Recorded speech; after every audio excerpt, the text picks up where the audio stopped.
ముందట్లెక్క కాలం లేదు మామ.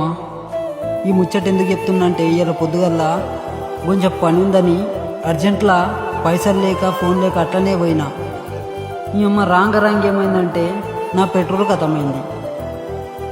Petrol pump పక్కనే ఉంది కదా అని చెప్పేసి ఎవరినైనా అడిగి పోసుకుందామని ఒక షాప్ అతని దగ్గరకు పోయినా. అన్న ఒక 50 రూపాయలు ఉంటే పెట్రోల్ ఖతమైంది, నీకు ఇప్పుడు తెచ్చిస్తా అని చెప్పిన. అన్న నేను ఇప్పుడే ఓపెన్ చేసిన అన్న, నాకు అట్లా లేవనమాట. కౌంటర్లో చూస్తే పైసలు కనిపిస్తున్నాయి.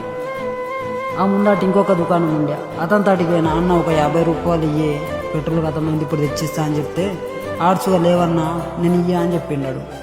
పోనీలే అని చెప్పేసి మళ్ళీ పెట్రోల్ పంప్లోకి పోయినా. అన్న ఒక 30 రూపాయలు అన్న పెట్రోల్ పోయే, నీకు వచ్చినాక 50 రూపాయలు ఇస్తానే అంటే ఆడనమాట. అన్న పొయ్యా అనమాట. మరి కర్మకు మా దోస్తు గారిని ఫోన్ నంబర్ నాకు నోటెడ్ ఉండే అని ఫోన్ చేసిన.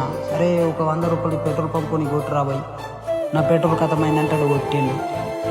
అరే 30 రూపాయలలో ఏమొచ్చేది ఉందిరా అన్న, నేను 30 రూపాయలు తీసుకొని ముంచుతుంటినా, ఎవరైనా వస్తే వెళ్ళిపోయేయండి రా పోయి.